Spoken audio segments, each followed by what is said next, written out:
Hi kids, this is Lakshmi and today I'm gonna recite to you on the rasa Veera, courage, dhairya, bravery. Okay, all of us are scared of something or the other, isn't it?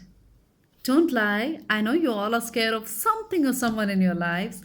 Well, maybe the teachers in your school or the principal, or scared of darkness, of ghosts. Tell me something, kids. Why are we scared? Why are we scared of something or someone? It's because we are unsure, we are uncertain. There's always a fear of uncertainty, fear of unknown in us. And we don't believe in ourselves. We don't think that we can handle whatever situation that we can face, whomsoever it is that we have to face. Yes, we don't believe in ourselves and in God enough, kids. That's why we are scared. Today, I'm going to tell you the story of Gideon. Have you heard of Gideon? No? Okay, let me explain to you. This story is set in Bible era. Yes, and Gideon, our protagonist, was a poor peasant, a very poor peasant. Yeah. So, once upon a time, the kingdom of Israel was ravaged, was plundered, was looted by the tribe of Midianites. They did not have any food to eat. All their crops, the rice, wheat, barley, their bread, everything was plundered and looted by Midianites. To the point, even the cattle of Israelites did not have any grass and fodder to eat. Even that were taken over by the cattle and the camel of Midianites. So what did the people of Israel do? They prayed to God, "Oh Lord, please save us. Please save us from famine, from poverty, from hunger. Please save us from these two evil kings of Midianites. Oh God, Lord, please save us." What did the Lord do? He sent an angel. He heard the prayers of Israelites and he sent an angel to them. This angel goes one night and meets Gideon. Now, my kids, what was Gideon doing at that time? He was a coward. He was saving his crops in the middle of the night, and that too he was hiding while doing so. Yes, he was very scared. He was a very scared person. Suddenly, the angel comes to Gideon and tells, "Gideon, my child." Gideon gets scared. Oh God, who is this? Who are you? Who are you? Don't worry, my child. I am the angel sent by Lord. Angel? Sent by God? And why are you here? What do you want? Don't be frightened, my dear child. I have come here to command you. Yes, you, my dear child, have to command the people of Israel. You have to lead the people of Israel in your fight against the army of Midianites. What are you saying? What are you saying? I don't understand anything. You must be mistaken. I am just Gideon, son of Joash, a poor peasant. I'm from the lowest of lowest tribes. I don't know any battle. I can't even fight. I have never fought anyone till date. I don't even know how to hold a sword. The Lord said, the angel said, "Don't worry, my child. You don't need to know anything. All you need to have is to have faith in yourself and in the Supreme Lord." Gideon gets scared. He gets confused. Okay, tell me one thing. How do I believe you? How do I believe that you are the angel sent out by the Lord? My dear child, you want to test me? You want to test your Lord and your angel? Okay, tell me, what can I do to make you believe? Okay. Here is the fleece. I'm putting down my fleet on the ground. By tomorrow, the fleece should be wet with dew, and all the earth, the ground surrounding it should be dry. The angel said, "That's all, my child. Make your wish be done." Next morning, when Gideon comes to his surprise, the fleece is wet with dew, and all the ground, the earth surrounding it is dry. Oh God, he gets even more scared. Oh Lord. And the angel appears. My dear child, do you believe me now? No, no, no. Well, one time it can be a chance. It can be a chance. Maybe by chance it happened. I still don't believe. I want to have one more test. I want to test you one more time. Angel, really? You want to test your Lord, your angel, one more time? Okay. What is it now? Do the opposite. Do the exact opposite. Let the fleece be dry and let the entire ground surrounding it be wet with dew. Is that all, my child? Whatever to get your belief back in Lord and to me. May your wish be done. And the next morning, when Gideon comes to his utter surprise, it is as he wanted. Yes, the fleece is dry and all the ground surrounding it is wet with dew. Then the angel appears again. My dear child, do you finally believe me now? Oh Lord, oh angel, I believe you. I believe it is you, my angel sent by my Lord. But please, I have a confession to make. I am Gideon, just son of poor Joash. I am a peasant. I am from the lowest of lowest tribes. I cannot lead any army. I cannot do any fight. Please relieve me from this. And the Lord says, no, my dear child.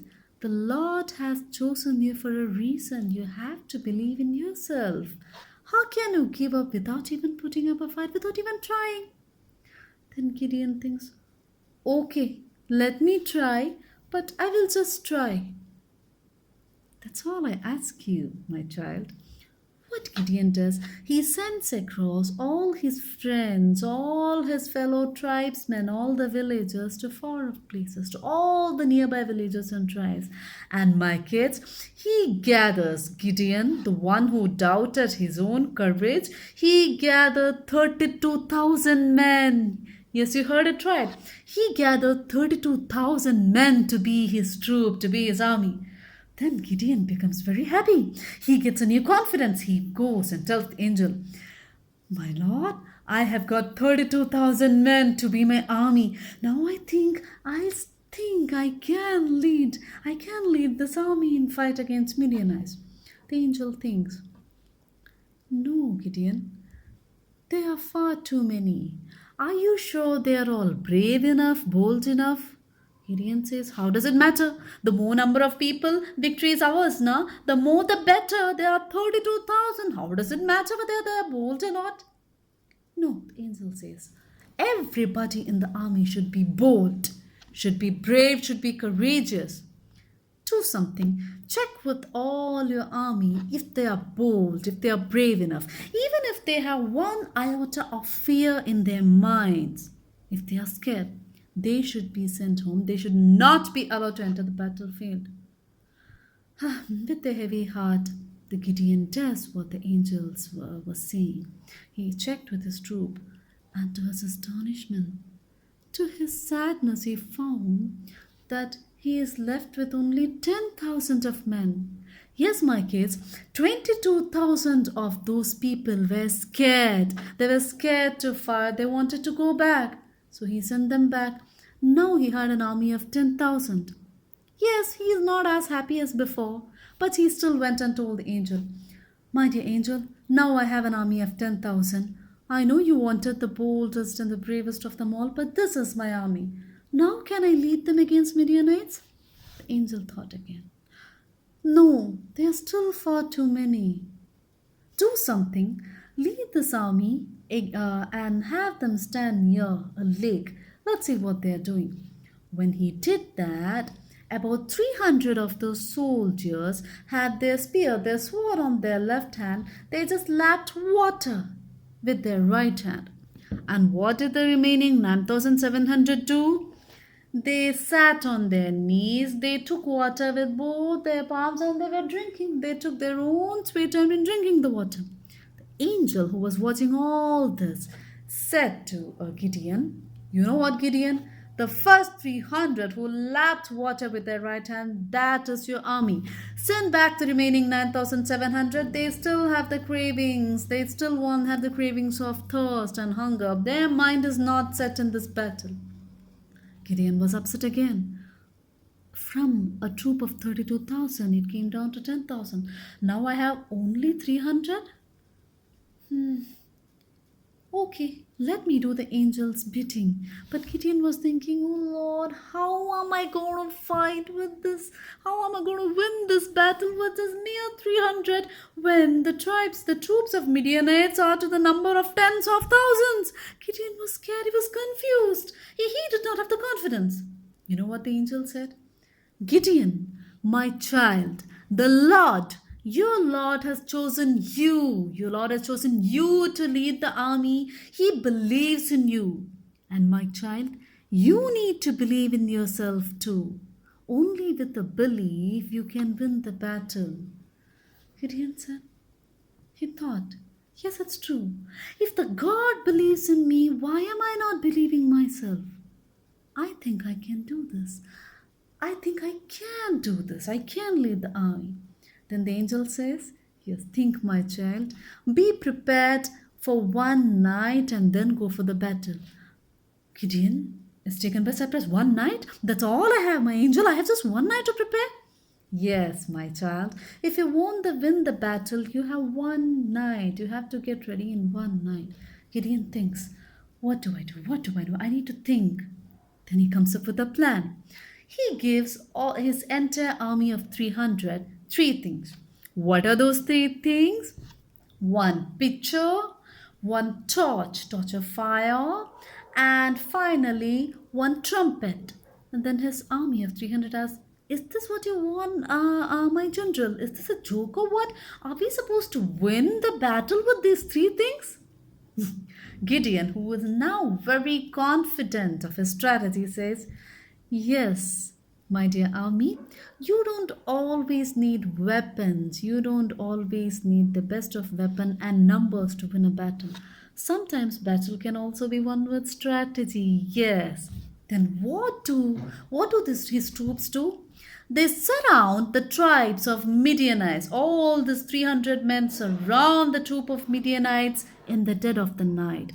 And when it is midnight, they all throw their pitchers. They all break their pitchers, resulting in a loud clanging on noise. Then they wave their torches, the torches of fire, and they blow their trumpets very loudly with a shout, with loud trumpets blowing. What do they cry?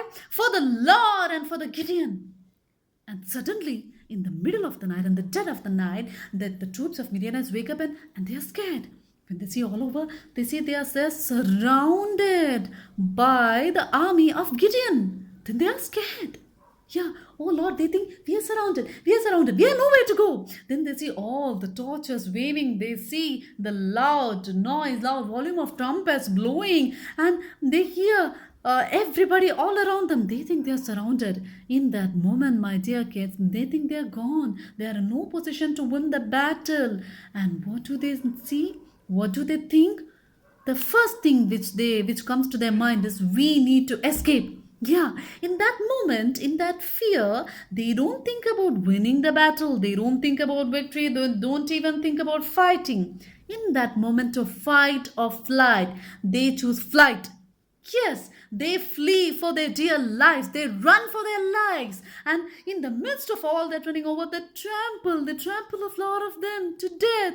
Yes, in their fear, Midianites lost their war.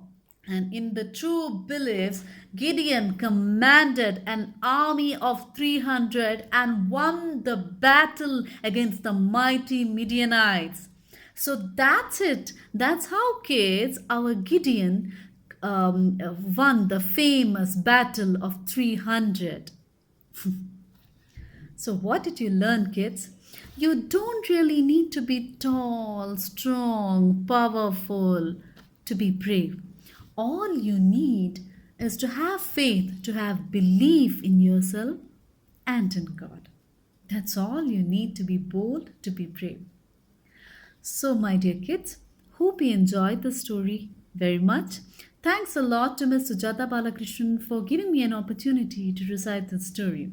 And kids, stay home, stay safe, but be bold and be brave.